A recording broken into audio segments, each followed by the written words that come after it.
Assalamu alaikum, hürmetlik Uyghur TV görülmelerimiz. Bugün biz bir neçimiz süyümlük akımız Hidayetullah Göktürk akımız bilen bir söhbetli şeyli münazara kılayıl dep üyüge mihman bolup kelgen tok. Bu sebep bilen söhbetlerimizni sizler bilen hem ortaklı şeyli dep oylap ekran aldığa keldik. Hidayetullah akımız mağripçi, dinşunas ve hazır iktisat fakültesinde okuyatsız arkadaşlar mı? İktisat fakültesi ama işletme lekin okşaydı. İktisat desek oldu. Şuna hörmetli görülmenler, Hidayetullah Göktürk hakımız bilen boğan söhbetimizni sizler bilen birlikte yaparımız.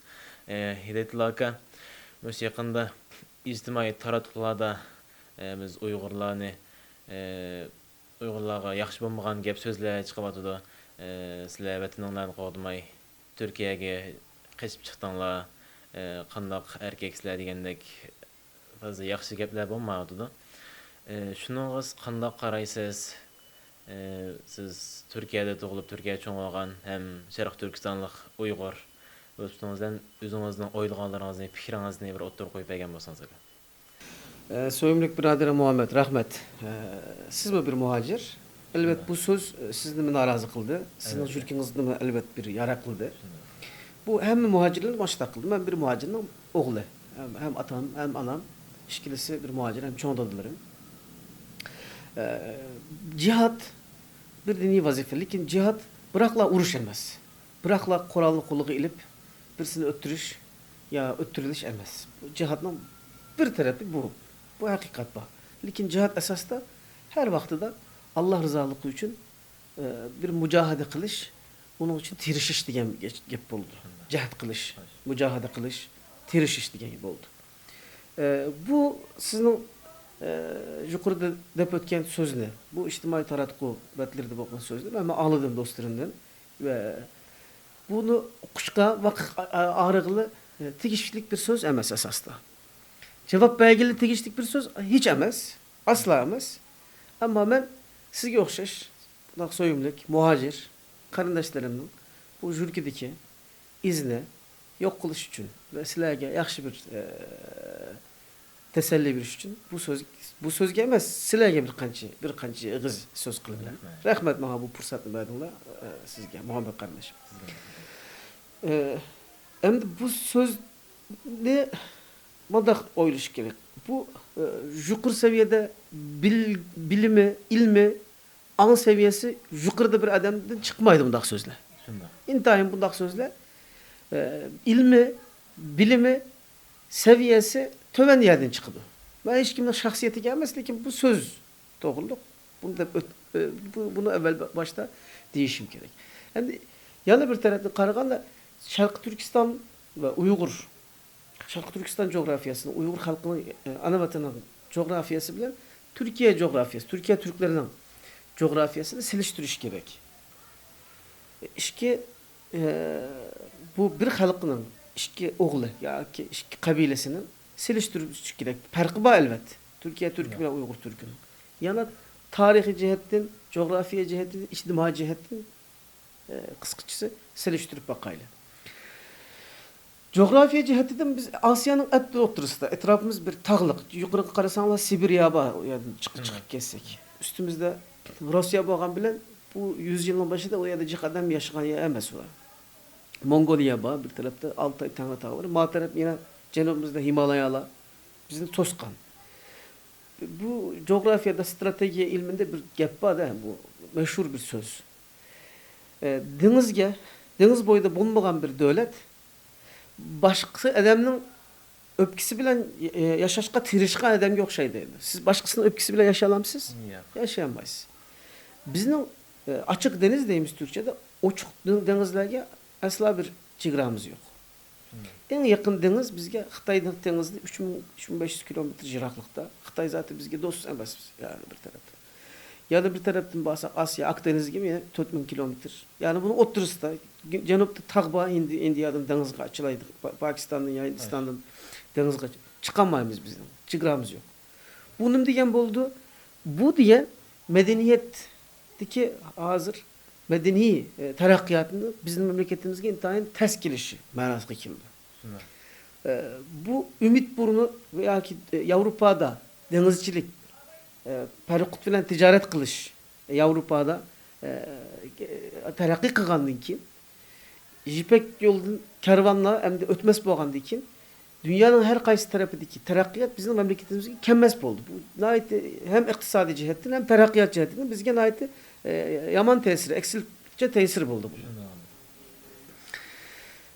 Bu coğrafi cihetten bunu nime dep öttük çünkü 1500 yıldan keyin evvel İspanya, 100 yıl kendi keyin İngiliye ve Fransa keynedi.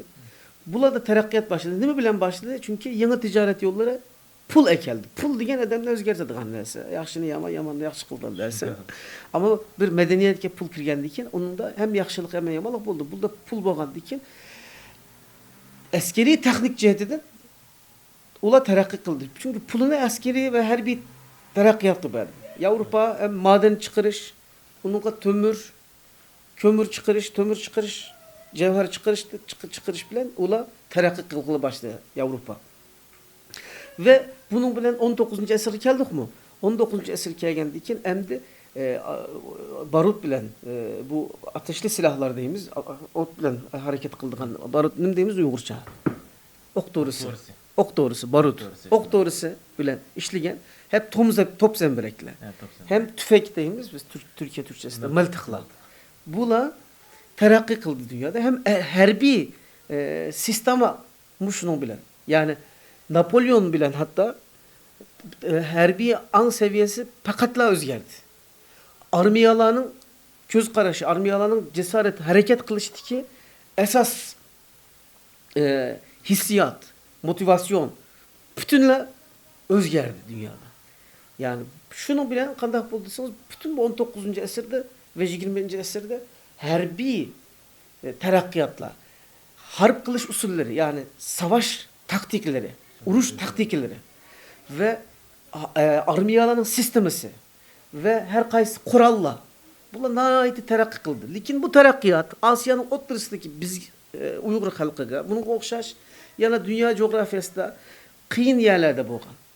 Tağlarının üstüde yaşayan ya medeniyetke jirak bolgan yerlerden jiraklaştı. Yana bir neyse bu medeniyet Avrupa'da cıkrak tar kaldı ve şu yerde terakki kıldı. Bunu bilen Xitay mı? Bizge okşaş kendi kaldı. Medeniyetke. Japonlar başlap oldu 1860. yıllar için. Ulanı mı? Gariplikla, Amerikalıkla, Hollandalık kimiciler, perkutçular deyimiz mi? Ula yenip ulanın mecburladı ki terakki kılsın deyip. Japonlar mı naiti tirişip terakki kıldı. 1860'lar 70'lerden keyin Japonya terakki kılgılı başladı. Hem de bizim o terakki kılanmaçlığımızda en mühim iktisadi cihet. Çünkü Jipek yoldan hem de karvanla ötmegendiği için siz kim bakal kalısınız. Ticaret sizin topraklarınızda bomba atıdı hem de. Nerede bomba atıdı? Sizin cenubunuzda yani India'nın denizlerinde yahut Avrupa'da. Yani bir mesele bilim cihet dedin hem de sizin oturasyanızda alimle, Harizmi'ye okşaş matematikte, astronomide, Harizmi Ulubak'e okşaş alimle, dini cihetten çok alimle yetişmez bu. Ne taraf ilim yöt geldi? İlimnin merkezi, iktisatın merkezi, terakkiyatın merkezi Avrupa buldu. Yani Avrupa'ya kim yakın olsa bu payı taptı biraz. Şunun okşaş Türkiye Avrupa'ya çıkra hatta Osmanlı Devleti bir Asya devleti buluştuğunca bir Avrupa devletiydi. Çünkü Osmanlı Devleti toxtuma Avrupalıkla uğraştı. Ona alakası, ticari alakası, harbi alakası hemisi Avrupalık bilen. Hatta Osmanlı armiyasının mühim kısmı Avrupalık ballarının müteşekkil kılgan Yeniçeri armiyası. Ola o balını ekirip bir yerde çoğun kılıp olanı armiyada kıldık. Ki Osmanlı padişahlarının köpleri bunun başında Fatih Sultan Mehmet Bey Avrupa dillerini bildi. 19. esir hikayende Osmanlı Devleti de ki bütün ziyalılar Fransızcanı yaxşı bildiğin bir haletdi. Yani dünyanın o vaxtki ilmi cihetin, iktisadi cihetin, sanat cihetinin merkezi bolgan Paris, Londra, Roma, bulağa okşaş, Napoli'ye okşaş şehirlerge Türkler bir yabancı emes yani. Yabancı ne deyimiz? Jirak emes yani olağı. Na tonuşemez. Yani tonuş bulanı. Alaka ba. Hem Perikut bilen, deniz yolu bilen hem karayolu bilen keleyle Türkiye'ye. Türkiye tarihinde mı hiç yığılmagan, yığılmagan bir gap yok. Hiç kaçmagan gap yok. Hiç ama şu ahırkı 150-200 yılını alsak, misal 1878 Osmanlı-Rus oruçları. Bu yerde Kafkasya'da bir taraftan Balkan degen Cenubi, Şarkı Cenubi Avrupa'da Osmanlı armiyaları taşla kaçtı. Mecbur kaçtı. Çünkü siz karşınızda düşmanınız pek güçlü olsa kandak kılsız kaçsız mecbur kalsız. Hatta Orus'un armiyaları İstanbul'da Atatürk Havalimanı boğan cay. Ya Sefaköy, Atatürk Havalimanı, Yeşilköy hattında aşağı hiç geldi. Hatta Yeşilköy'de bir toktam kıldı. Oruslar bilen Türkler. Ayasitafonos toktamı. Uyadın top zembereklerini atsa İstanbul'da sarayda, orduda, Dolmabahçe'de padişah anlap oturattı. Demek ve İngilize bilen Fransa'nın müdahalesi bilen Oruslar çık etti bu yerden. Yani bu İngilize bilen Fransa eğer çık etmişsen Osmanlı topraklarından biz seninle uruşumuz çoğun uruş bu bitti degenden keyin Orus kaytık geldi. Demek Türkiye mu tarihinde hiç yanılma gelemez. Uzun tarihçi de bazı vakti muzafferiyet, bazı vakti zafer oldu, bazı vakti da mağlubiyet oldu. Evet. Bu en bir devletin tarihinde bu. Uygurların tarihinde bu da netçe zaferle bağ, galibiyetle bağ. Bunun karşı netçe mağlubiyetle bağ. Jukurda döp ötkenlik okşaş. Uruşta elbet iman mühim. Elbet itikat bek mühim. Evet. Lakin iman ve itikat okşaş uruşta en mühim dersin birisi sizin harbi taktikleriniz, silahlarınızın yaxşı buluşu, sizin harbi askerlerinizin moral motivasyon degen, gayet ulanın göz karışının, jürikideki cesaretinin hissiyatının kuvvetli buluşu. Ya da sizin bek akıllı kurmay subaylarınızın, askeri kadrlarınızın buluşu, harbi nizamınızın ve asker bütün armiyanızdaki, koşullarınızdaki disiplindeydiğin, gayet mühim, falan işte vakti de kılalaydiğin, işte kuvvetlik iradesinin buluşu ve nizamının buluşu ve bu nizamda boysunuşunun buluşu. Yani bir zaferini ve mağlubiyetke tesir kılan sebepler köp. Türkiye'nin tarihinde bu mağlubiyetle bağlı öttük mesela. 1878 yılda Oruslar İstanbul'a geldi. Yeşilköy geldi.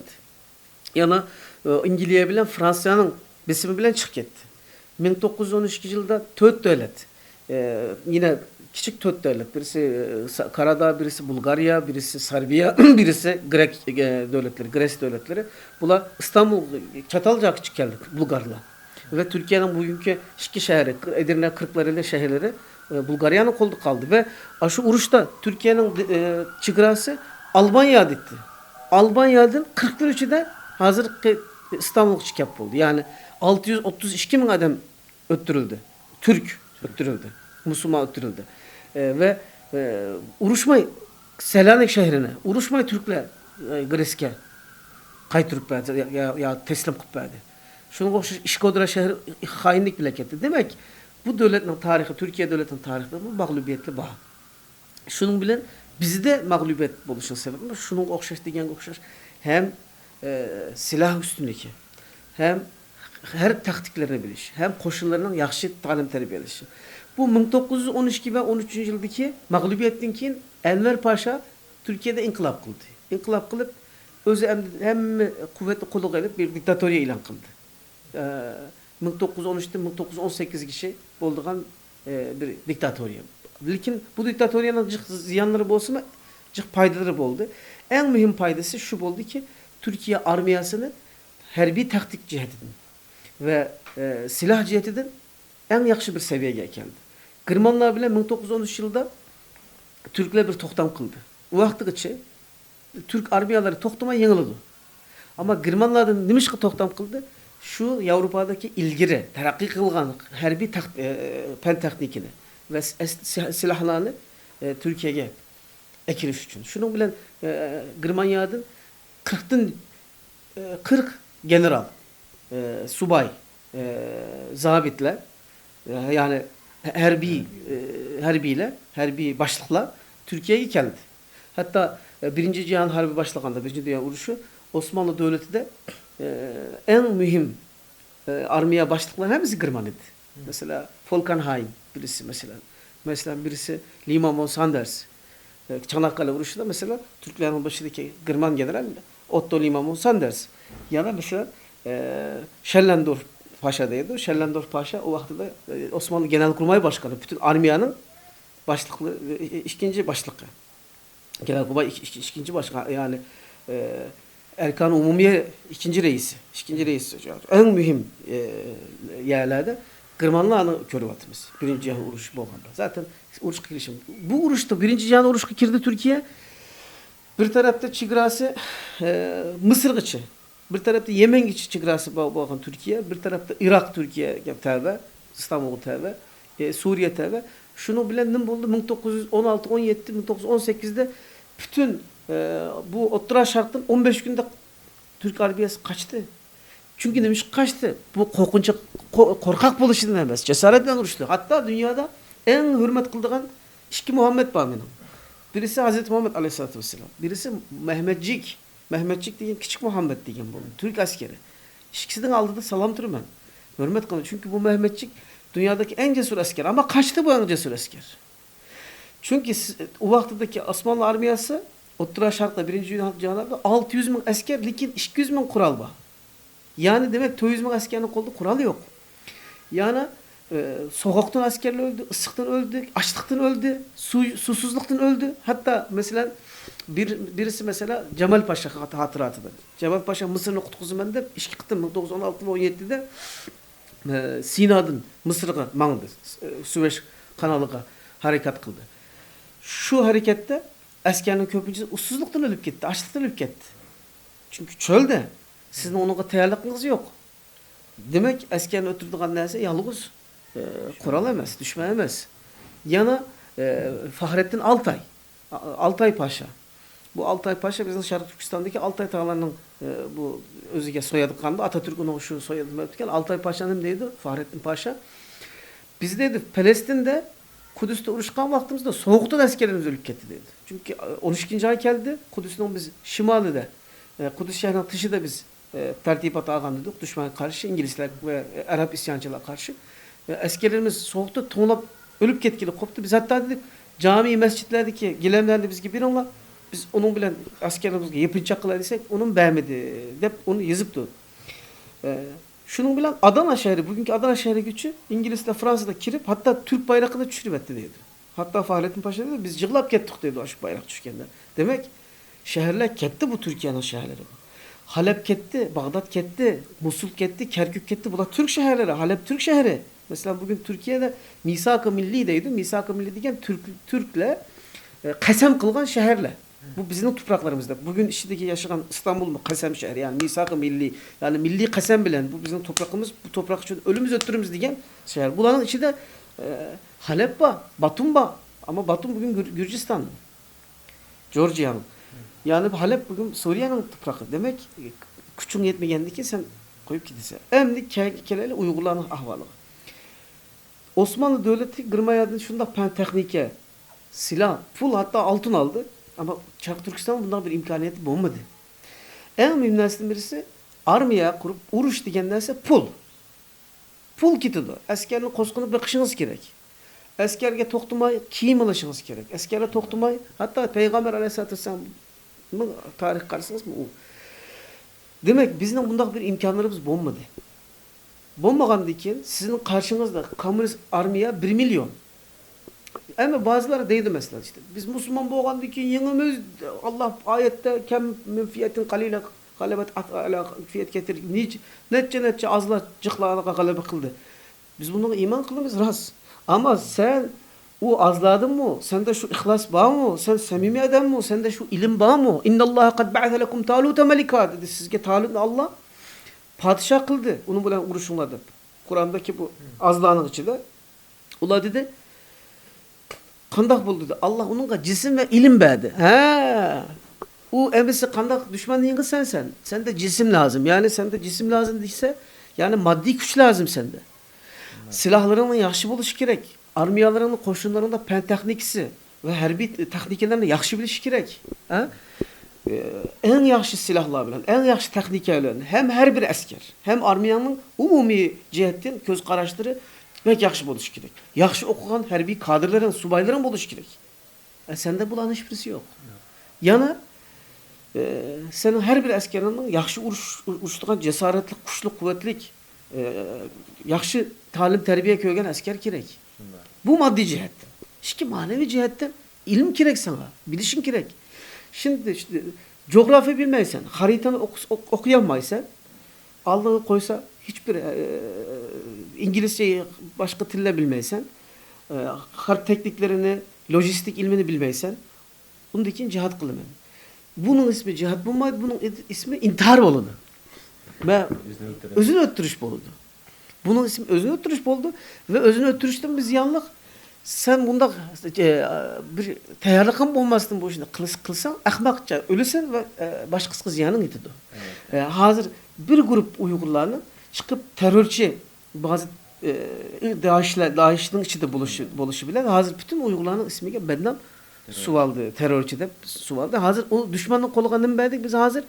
Biz o düşmanın koluğa bir bahane sebep verdik. Hatta Xitay'ın özünün kadrları, ben Ürümçi'ye bağlandılar. Manda kıldı, anda kıldı, DAEŞ gibi dedim. Sile evettin la dedim. Ulan DAEŞ gibi. Sen bilmemsen. Ben İstanbul'da oturgan yerden bir pukra, biçare bir okutukçu ben bilmem sen onun DAEŞ gibi. Sen özün evettin. Çünkü Uygurlarla sen benden sonra. Yani akıl bilen oylusak, fikir bilen oylusak, söylümlük kardeşim, düşmanın oyanlarını yaxşı köreleyimiz. Hazırki vakitte bu oylamayla. Mesela ben internette bir video gördüm. Koran'la aptı. Bizde ya da İzzet Bakir'inla sen İzzet Ba diyen bile sen öğenin tışığı çıkamavatsan kaysı İzzet? İzzet diyen dünya oradan kopsa sana hürmet kılsa o İzzet Muhammed Aleyhisselatü Vesselam bugün dünya gelse emmede onun kopudu. Kafir Müslüman onun kopu hürmet kıldı. Şu İzzet bu. Sende çünkü o terbiye yok. Küçük biliş boğucu tıllap düşsen kafirde düşsen. O İzzet onluk olmaydı. O İzzet ilim bilen boludu, irfan bilen boludu, medeniyet bilen boludu, iktisadi cihetten terakkiyat bilen boludu. Bu İzzet bu. Bu başka yap. Hem bizim Uygurlar yana kayıtıp gelsek bu hazır siliştirdik o Türkiye'nin tarihi bilen. Demek Türkiye'nin nice topraklarını düşmana kaytırıp çıktı. Demiş ki pen tekniken bombası bu. Bombası armiyası var mı? 600 bin asker degen az asker mi? Türkiye şunda topraklarını götürdü. 1912'den 18 kişi. 12. yılda 18. yıl 6 yıl bulamdı. Bu 6 yıl içinde İşkodra, Yanya, Makedonya, Makedonya'nın Üsküp, nice şehirler, ülkeler, Kosova devletli ketti Türkiye'nin toprakları. Materep'le karşısak Batum, Halep, Bağdat, Kudüs, Hayfa, Yafa hepsi ketti.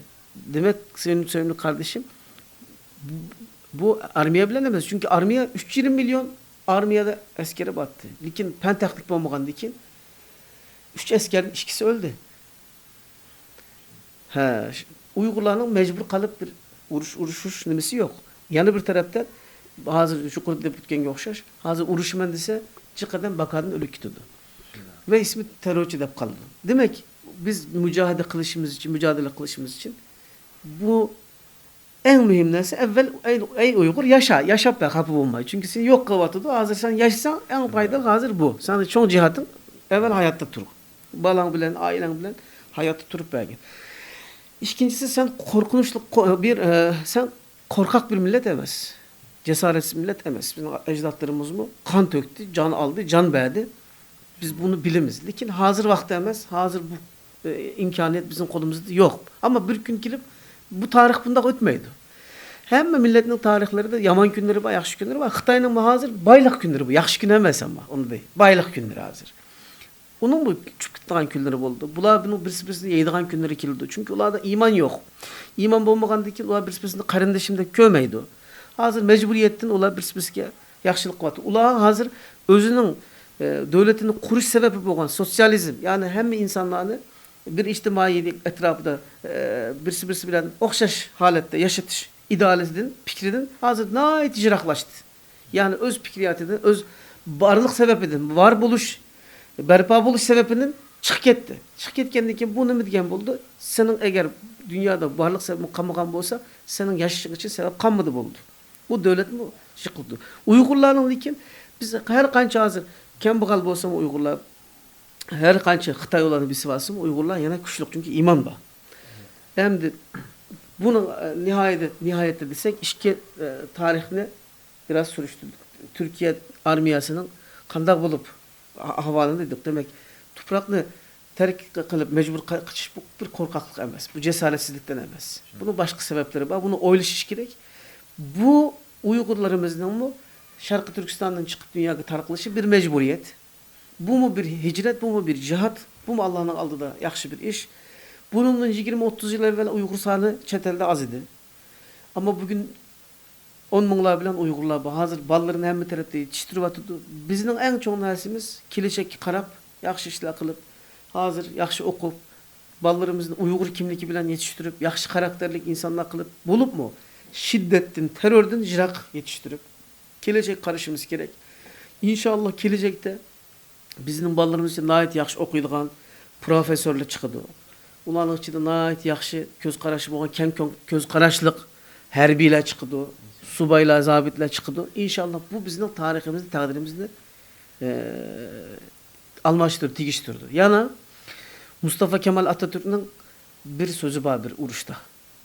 Hattı müdafaa yoktur. Sathı müdafaa vardır. O sathı bütün vatandır.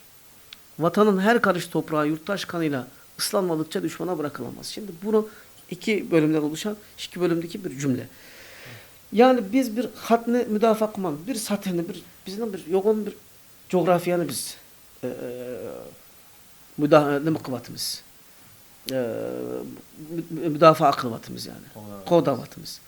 Şimdi bu Şarkı Türkistan meselesi emez. Bu İslam coğrafyasının meselesi. İslam coğrafyasında hem bir tarafta okşaş bir problem var. Lakin bir günüsü İslam coğrafyasındaki bu problem yeşildi Allah'ın izniyle bilen. Yeşilgende o Xitay mı isteyen okşaş oynayamaydı biz bilen.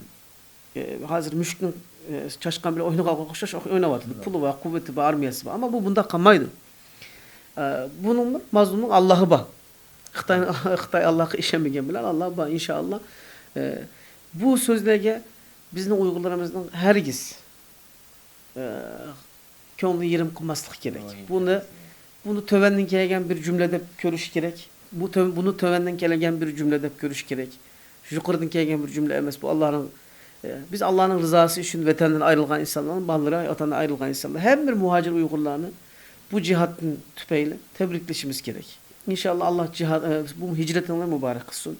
En mühim neyse bu çetelerde fen teknikini, medeniyetini ügünüşümüz gerek. Halkımızın seviyesini yükseltişimiz gerek. O vakti de ancak bizge bir hürriyet.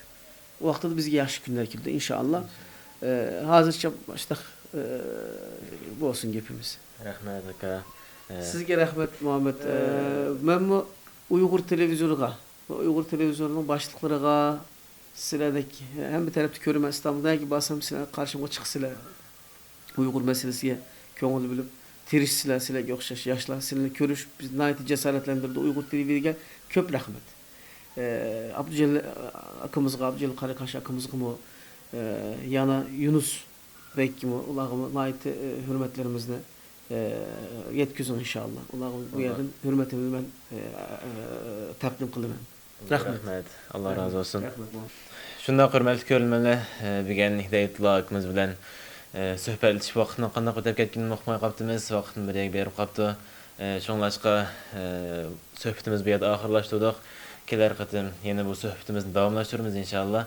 Keler qatym görüşkiçe aman bolunglar. Allah emanet. Hidayetullah akam rahmetimi bildirme rahmet sizge. Allah emanet.